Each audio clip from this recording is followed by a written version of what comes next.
வணக்கம் நண்ப நண்பிகள், எல்லாரும் எப்படி இருக்கீங்க? நல்லா இருக்கீங்களா? நல்லா இருப்போம் எல்லாரும் நல்லா இருப்போம். நம்ம எண்ணத்துக்கு ஏற்ற மாதிரி தான் நம்ம லைஃப் இருக்கும்.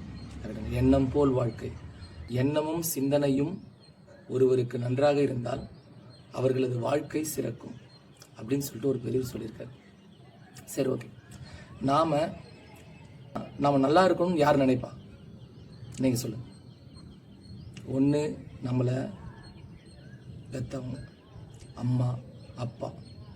இன்னொன்று நம்மளோட ரிலேஷன்ஸ் யாருன்னா இருக்கலாம், இல்லை அப்படின்னா ஃப்ரெண்ட்ஸ் இருக்கலாம், இல்லை அதுக்கப்புறம் மேரேஜ் ஆச்சுன்னா ஒய்ஃப் இருக்கலாம். இவ்வளோ தான். இதுதான் உலகமே. ரொம்ப பெருசாலாம் கிடையாது. உலகம் ரொம்ப பெருசுன்னு இல்லை, உலகம் ரொம்ப பெருசு தான். நம்ம வாழ்க்கை ரொம்ப சின்னது. நாம் நல்லா இருக்கணும்னு சொல்லிட்டு ஃபஸ்ட்டு நினைக்கக்கூடிய ஆள் நம்மளோட அம்மாவாக தான் இருக்கும். அந்த அம்மாவுக்கான ஒரு சாங் தான் இப்போ பாட போகிறோம். அந்த சாங் கேளுங்க. எல்லாரும் கேட்ட சாங் தான். அதுவும் பார்த்தீங்கன்னா நா. முத்துக்குமார் அவர்கள் எழுதுனது தான். யுவன் சங்கர் ராஜா அவர்கள் மியூசிக் பண்ணது தான். ராம் திரைப்படத்தில் வரக்கூடிய அம்மா சாங்.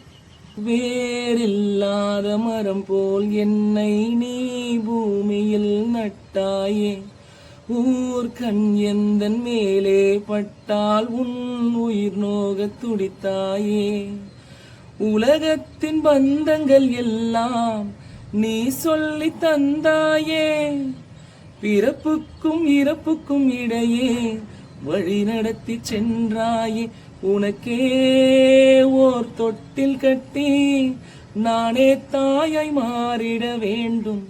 அரறிறாரோ நான் இங்கே பாட, தாயே நீ கண்ணுறங்கு, என்னோட மடி சாய்ந்து.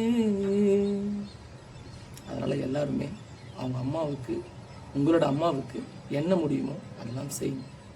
தனியாலாம் விடாது. இதில் என்ன சொல்ல வரேன்னா, நிறைய பேர் அம்மா அம்மான்னு சொல்லுவாங்க, இந்த உலகமே அம்மான்னு.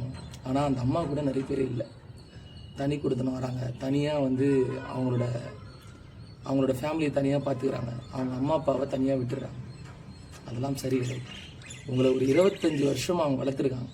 அடுத்த ஒரு 15 வருஷம் கூட நம்ம அவங்களால பார்த்துக்க முடியாதா?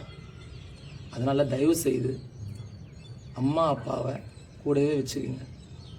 ஏன்னா நீங்கள் வேணால் பாருங்கள், நம்ம சின்ன வயசுலேருந்து எவ்வளவோ கஷ்டப்பட்டு நம்மளுக்காக பார்த்து செஞ்சுருப்பாங்க நம்மளோட அம்மா அப்பா. ஆனால் அவங்கள கடைசி காலத்தில் தனியாக விட்டுட்டு வர்றது எவ்வளோ பெரிய துரோகம்னு பாருங்க. நம்மளை சின்ன வயசில் யாருக்கிட்டனா விட்டு போவாங்களா? யாருக்கிட்டனா விட்டு போய் வரதுக்கு அவங்க மனசு வருமா? நீ போயிடு அப்படின்னு சொல்லிட்டு.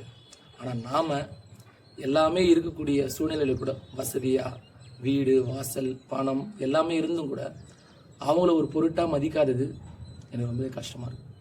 நிறைய பேர் ஃபேமிலியில் அந்த மாதிரிலாம் பண்ணுறாங்க.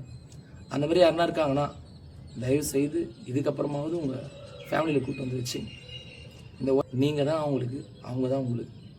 நான் ஆல்ரெடி சொன்னேன், இந்த உலகம் ஒரு 4 பேருக்கு தான். ஒன்று அம்மா அப்பா மனைவி குழந்தைகள் மற்றும் நண்பர்கள். இதுக்குள்ளே தான் அடக்கும்.